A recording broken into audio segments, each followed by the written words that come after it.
নমস্কার, আমি সৌমিতা। ইউটার্নে জানাই আপনাদের স্বাগত। আজকে আমরা আলোচনা করব পলিসিস্টিক ওভারিয়ান সিনড্রোম এবং বন্ধ্যাত্বের চিকিৎসা নিয়ে। আর এই আলোচনায় আমাদের সঙ্গে রয়েছেন consultant reproductive medicine doctor Sujoy Dasgupta. নমস্কার ডাক্তারবাবু। নমস্কার। ইউটার্নে আপনাকে স্বাগত। ধন্যবাদ। ডাক্তার, আপনার কাছে প্রথমেই যে বিষয়টি নিয়ে জানতে চাইবো যে পলিসিস্টিক ওভারিয়ান সিনড্রোমটা আসলে কি? পিসিওএস হচ্ছে একটি হরমোনজনিত সমস্যা, অর্থাৎ এতে হরমোনের কিছু ইমব্যালেন্স হয়, যার ফলে ওভারিতে ছোট ছোট সিস্ট তৈরি হতে পারে। তার সাথে পিরিয়ডস ইরেগুলার হয়।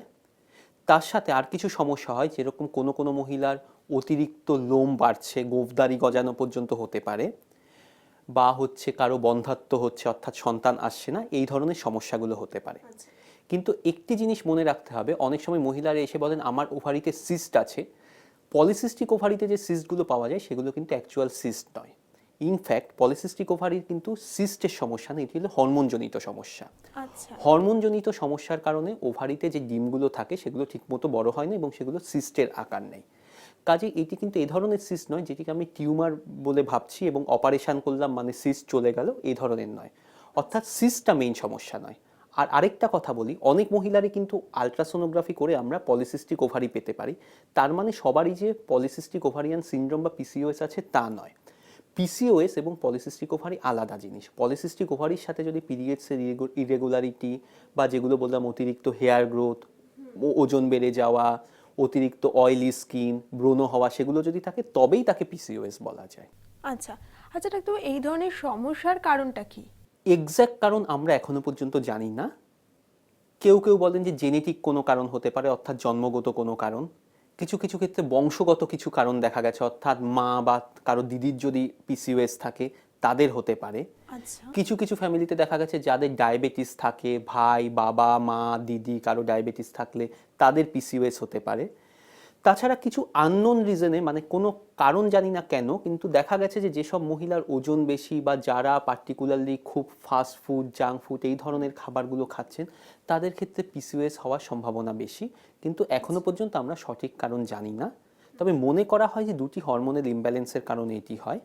একটি হরমোন হলো টেস্টোস্টেরন, যেটি ওভারি থেকে সকল মহিলারই বেরোয়, কিন্তু পিসিওএস এর মহিলাদের টেস্টোস্টেরন নর্মালের থেকে একটু বেশি থাকে।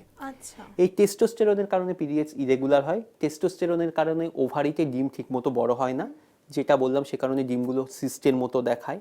টেস্টোস্টেরনের কারণে এক্সেসিভ হেয়ার গ্রোথ হয়, অর্থাৎ অতিরিক্ত গোঁফ দাড়ি বা হাতে পায়ে অতিরিক্ত লোম হতে পারে, তৈলাক্ত স্কিন হতে পারে এবং ব্রণ হতে পারে।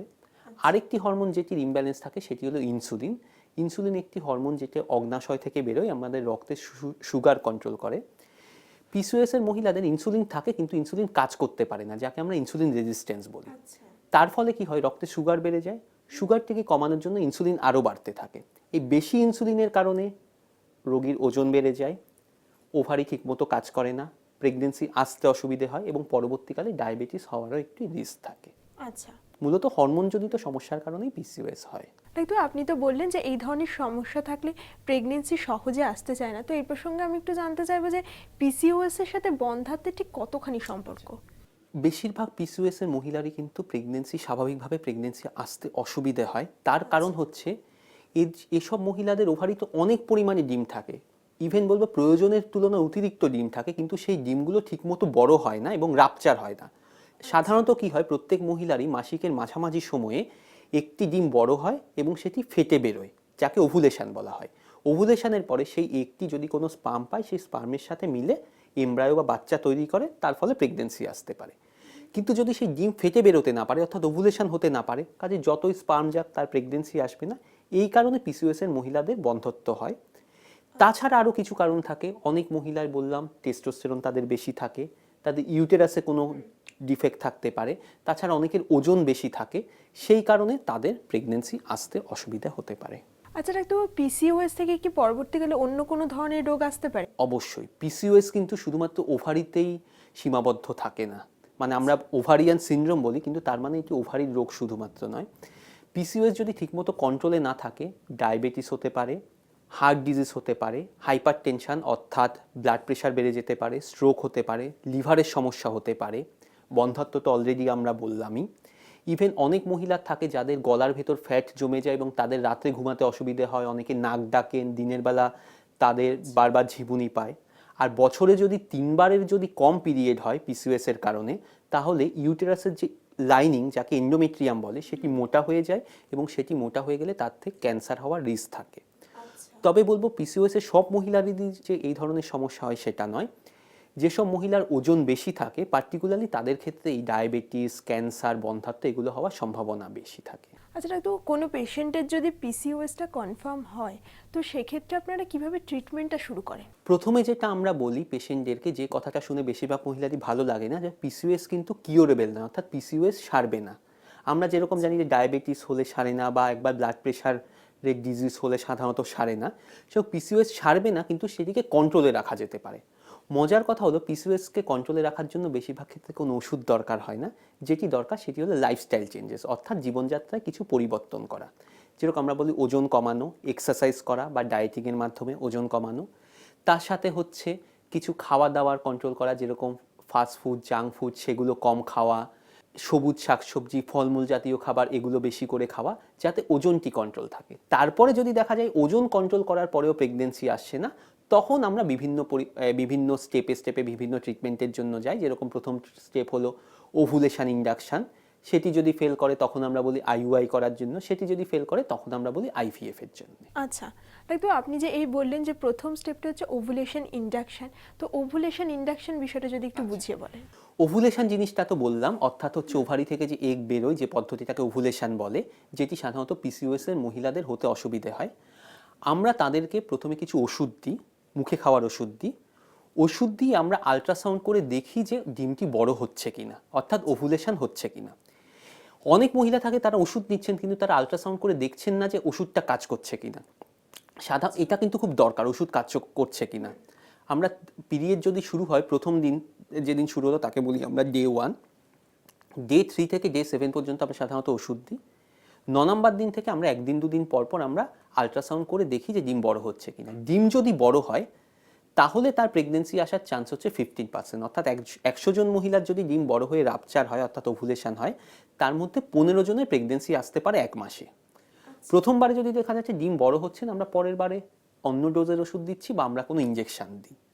যদি দেখা যায় যে ইনজেকশন বা ওষুধে ডিম বড় হচ্ছে, তাহলে আমরা সেই মহিলাদেরকে বলি যে এই পদ্ধতি 4 থেকে 6 মাস ব্যবহার করতে পারেন। কারণ দেখা গেছে 100 জন মহিলা যদি 4 থেকে 6 মাস এই পদ্ধতি ব্যবহার করেন, 4 থেকে 6 মাস পরে 60 থেকে 70 জনের প্রেগনেন্সি এসে যায়। যদি এতে প্রেগনেন্সি না আসে তখন আমরা আইইউআই করতে বলি। ডাক্তার, আপনি যে এই আইইউআই এর কথা বলছেন এই বিষয়টা যদি একটু বলেন। আইইউআই হচ্ছে ওভুলেশন ইন্ডাকশনের পরের ধাপ। অর্থাৎ স্বাভাবিকভাবে যদি কেউ সন্তান চায় তাহলে কি হয়, যে স্বামীর শুক্রাণুটি তার ভেজাইনাতে জমা হচ্ছে। এক্ষেত্রে আইইউআইতে করা হয় কি, স্বামীর শুক্রাণুটিকে কালেক্ট করা হয় এবং সেটি বিশেষভাবে প্রসেসিং করে, মানে সেই প্রসেসিংটাকে আমরা বলি প্রিপারেশন, স্পার্ম প্রিপারেশন করে সেই শুক্রাণুটিকে ইউটেরাসের ভেতরে দিয়ে দেওয়া হয়, যাতে প্রেগনেন্সি আসার চান্স কিছুটা বাড়ে। নর্মালি বললাম ওভুলেশন ইন্ডাকশানে 1 মাসে প্রেগনেন্সি আসার চান্স 15%, অর্থাৎ 15%। আইইউআইতে সেটি বেড়ে হয় 15 to 20%, অর্থাৎ 100 জনের যদি আইইউআই করা হয় 15 থেকে 20 জনের প্রেগনেন্সি আসতে পারে। যদি 4 থেকে 6 বার আইইউআই করার পরেও প্রেগনেন্সি না আসে তখন আমরা বলি আইভিএফ এর জন্য। ডাক্তার, আপনি যে এই আইভিএফ এর কথা বলছিলেন, তো কখন আপনারা আইভিএফটাকে সাজেস্ট করেন?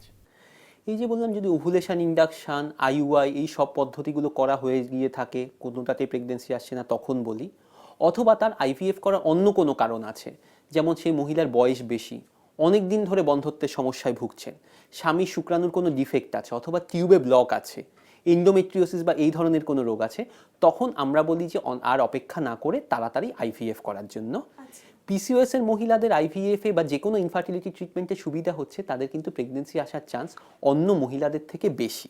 তবে আইভিএফে আমাদের একটু সাবধানতা অবলম্বন করতে হয়, কারণ পিসিওএস এর মহিলাদের একটি পার্টিকুলার রিস্ক থাকে ওএইচএসএস বা ওভারিয়ান হাইপারস্টিমুলেশন, যাতে হয় কি ওভারি স্বাভাবিকের তুলনায় বেশি রেসপন্ড করে, অর্থাৎ স্বাভাবিকের তুলনায় বেশি ডিম তৈরি হয়, তার ফলে পেটে বুকে জল জমতে পারে, যেজন্য আমাদের তাদের খুব নিয়মিত তাদের মনিটরিং করতে হয়। এবং আরেকটি রিস্ক থাকে তাদের, যেহেতু তাদের ডিম অনেক বেশি তৈরি হয়, তাদের টুইন বা ট্রিপলেট অর্থাৎ যমজ বাচ্চা হওয়ার চান্স বেশি থাকে, সেটিও আমাদের ঠিকমতো মনিটরিং করতে হয়। সাধারণত যদি মনিটরিং ঠিকভাবে করা হয় তাহলে এই রিস্কগুলোকে আমরা অনেকটাই কমাতে পারি। আচ্ছা ডাক্তারবাবু, যারা পিসিওএস এর সমস্যায় ভুগছেন তাদের ক্ষেত্রে ল্যাপারোস্কোপির কি কোনো ভূমিকা রয়েছে? খুব কম ক্ষেত্রেই ল্যাপারোস্কোপি করা হয়। যে জিনিসটা আমি প্রথমে বললাম যে পিসিওএস কিন্তু হরমোনজনিত সমস্যা, এটি এরকম সিস্ট নয় যে সিস্ট আছে অপারেশন করলাম সিস্ট বের করে দিলাম পেশেন্ট সেরে গেল, সেরকম নয়। কিন্তু যদি দেখা যায় যে কোনো মহিলার ওভুলেশন ইন্ডাকশানের সময় কোনো ওষুধ বা ইনজেকশন কিছুতেই কাজ করছে না, কিছুতেই আমরা তার এগ বড় করতে পারছি না বা ওভুলেশন করাতে পারছি না, তখন আমরা ল্যাপারোস্কোপি করি। ল্যাপারোস্কোপি করে করা হয় কি বেসিক্যালি কিছু কিছু সিস্টকে আমরা পুড়িয়ে দিই কারেন্টের সাহায্যে। কিন্তু এই পদ্ধতিতে খুব সাবধানতা অবলম্বন করতে হয়, কারণ আমরা যদি অতিরিক্ত সিস্ট পুড়িয়ে দিই তাহলে ওভারি ড্যামেজ হয়ে যায় এবং সেক্ষেত্রে ওভারি আর পরবর্তীকালে কাজ না করতে পারে। যে কারণে আমরা সবাইকে ল্যাপারোস্কোপি করি না, খুব কম সংখ্যক মহিলা যাদের পিসিওএস আছে তাদেরকে আমরা ল্যাপারোস্কোপি করি এবং এই পদ্ধতিটার নাম হচ্ছে এলওডি বা ল্যাপারোস্কোপিক ওভারিয়ান ড্রিলিং। আচ্ছা আচ্ছা ডাক্তারবাবু, ট্রিটমেন্টের পর কোনো মহিলার প্রেগনেন্সি এলে তিনি কিভাবে সতর্ক থাকবেন? পিসিওএস কিন্তু জাস্ট প্রেগনেন্সি এসে গেল তাতেই কিন্তু পিসিওএস এর সমস্যা শেষ নয়। প্রেগনেন্সিতেও এদের অনেক কিছু রিস্ক হতে পারে। একটি রিস্ক হলো এদের মিসক্যারেজ হওয়ার চান্স বেশি থাকে। 2 নাম্বার হলো এদের প্রেগনেন্সি পিরিয়ডে ডায়াবেটিস হওয়া, যাকে জেস্টেশনাল ডায়াবেটিস বলে, সেটি হতে পারে। তাদের প্রেগনেন্সিতে ব্লাড প্রেশার বেড়ে যেতে পারে, যাতে প্রিএক্লামশিয়া বলে, যার ফলে কিডনি, হার্ট, লাংস, লিভার সব কিছুর ক্ষতি হতে পারে। তাছাড়া তাদের বাচ্চার গ্রোথে সমস্যা হতে পারে, সময়ের আগে ডেলিভারি হতে পারে, যে কারণে তাদের আমরা বলি খুব ঘন ঘন ডাক্তারবাবুর কাছে যাওয়া, নিয়মিত আল্ট্রাসাউন্ড করে দেখা বাচ্চা কেমন আছে, এবং অবশ্যই জেস্টেশনাল ডায়াবেটিসের জন্য আমরা বলি যে 75 গ্রাম গ্লুকোজ দিয়ে ওজিটিটি বা এক ধরনের বিশেষ ব্লাড টেস্ট করে দেখা যে তার জেস্টেশনাল ডায়াবেটিস হওয়ার সম্ভাবনা আছে কিনা। অর্থাৎ থ্রু আউট দ্য প্রেগনেন্সি, সারা প্রেগনেন্সি জুড়ে কিন্তু তাদের সাবধানতা অবলম্বন করতে হয়। ডাক্তারবাবু, এবার একটু জানতে চাইবো যে কোনো মহিলার যদি পিসিওএস এর সমস্যা থাকে এবং তিনি যদি বন্ধ্যাত্বের চিকিৎসা করাতে চান, সেক্ষেত্রে তিনি কোথায় যাবেন? প্রথমে বলবো পিসিওএস এর সমস্যা তো যে কারোরই হতে পারে। যদি কম বয়স থেকে কোনো মহিলার থাকে তাহলে আমরা তখন অবশ্যই বলবো একজন গাইনেকোলজিস্টকে দেখাতে। যদি তার বন্ধ্যত্বের সমস্যা হয়ে থাকে তাহলে আমরা অবশ্যই বলবো একজন বন্ধ্যত্ব বিশেষজ্ঞকে প্রথম থেকে দেখানোর জন্যে। বন্ধ্যত্ব বিশেষজ্ঞকে দেখানো দরকার এই কারণে যে তার পিসিওএস ছাড়া অন্য কোনো কারণ আছে কিনা যে কারণে প্রেগনেন্সি আসছে না সেটি দেখা। তার সাথে আমাদের যেটি দেখতে হয় যে ওষুধ দেওয়া শুধু নয়, কারণ ওষুধ দিলে ওষুধ কাজ করছে কিনা আল্ট্রাসাউন্ড করে দেখা, যে বেসিক্যালি ওষুধটা কাজ করছে কিনা, ওভুলেশন হচ্ছে কিনা সেটি দেখা। এবং যাতে আমরা সময় নষ্ট না করে, যদি দেখা যায় যে এক ধরনের ট্রিটমেন্ট কাজ করছে না, যাতে আমরা চট করে পরের স্টেপে যেতে পারি। অর্থাৎ যদি ওভুলেশন ইন্ডাকশন কাজ না করে, যাতে আমরা পরবর্তীকালে আইইউআইতে যেতে পারি, যদি আইইউআই কাজ না করে আইভিএফে যেতে পারি। কারণ আমাদের মনে রাখতে হবে যে কোনো বন্ধ্যত্বের চিকিৎসাতে কিন্তু সময় একটি গুরুত্বপূর্ণ ব্যাপার। অর্থাৎ বয়স, যত বয়স বাড়তে থাকে তত কিন্তু চান্স কমতে থাকে। আর তার সাথে অবশ্যই যেটা বলবো যে তাদের ওজন কমানোর জন্য, কারণ ওজন কমালে কিন্তু অনেক সময় নিজে থেকে প্রেগনেন্সি আসতে পারে। আর তাছাড়া ওজন যদি বেশি থাকে, আমরা যাই ট্রিটমেন্ট করি না কেন, ওভুলেশন ইন্ডাকশন, আইইউআই বা আইভিএফ, তাতে প্রেগনেন্সি আসার চান্স কমে। কাজে ওজন যদি ঠিক থাকে ট্রিটমেন্টের সাকসেস হওয়ার চান্সটা অনেক বেশি থাকে। ডাক্তারবাবু, আজকে তো আমরা পলিসিস্টিক ওভারিয়ান সিনড্রোম এবং বন্ধ্যাত্বের চিকিৎসা নিয়ে আলোচনা করলাম। অনুষ্ঠানের সময় তো প্রায় শেষ। অনুষ্ঠান শেষ করার আগে বলবো দর্শকদের উদ্দেশ্যে আপনার কি পরামর্শ থাকবে? প্রথমেই বলবো পিসিওএস অনেকেরই থাকে। আবার যে কথাটা প্রথমে শুরু করেছিলাম সেটি বলবো পলিসিস্টিক ওভারি থাকা মানেই পিসিওএস নয়। যদি আপনার পিসিওএস থাকে, মা হতে অসুবিধা হতে পারে, কিন্তু তার মানে এই নয় যে আপনি মা হতে পারবেন না। ইনফ্যাক্ট দেখা গেছে বন্ধ্যাত্বের অন্যান্য কারণ, যেরকম শুক্রাণুর অভাব বা টিউবের ডিফেক্ট বা ইন্ডোমেট্রিওসিস, এইসব কারণের তুলনায় পিসিওএস মহিলাদের কিন্তু ট্রিটমেন্টে রেসপন্ড করার চান্সটা অনেক বেশি। অর্থাৎ পিসিওএস মহিলাদের কিন্তু ট্রিটমেন্ট অনেক বেশি সাকসেসফুল হয় অন্যান্য মহিলাদের চেয়ে। কাজে পিসিওএস আছে বলে আপনার ঘরে বসে থাকার কোনো দরকার নেই। পিসিওএস আছে বলে আপনার কান্নাকাটি করা, হতাশ হওয়ার কোনো কারণ নেই। ওজন কন্ট্রোল করুন, ডাক্তারবাবুর কাছে যান এবং ঠিকমতো আপনি চিকিৎসা করান। যদি ঠিকমতো চিকিৎসা করান, ওজন ঠিক থাকে, ঠিকমতো চিকিৎসাতে আপনি সাড়া দেন, তাহলে অবশ্যই আপনি মা হতে পারবেন। হতাশ হওয়ার কোনো কারণ নেই। থ্যাংক ইউ ডাক্তারবাবু, থ্যাংক ইউ সো মাচ। নমস্কার। আজকে আমরা পলিসিস্টিক ওভারিয়ান সিনড্রোম এবং বন্ধ্যাত্বের চিকিৎসা নিয়ে আলোচনা করলাম। আজকের মতো অনুষ্ঠানের সময় এখানেই শেষ করার আগে বলবো ভালো থাকুন, সুস্থ থাকুন আর অবশ্যই দেখতে থাকুন ইউটার্ন।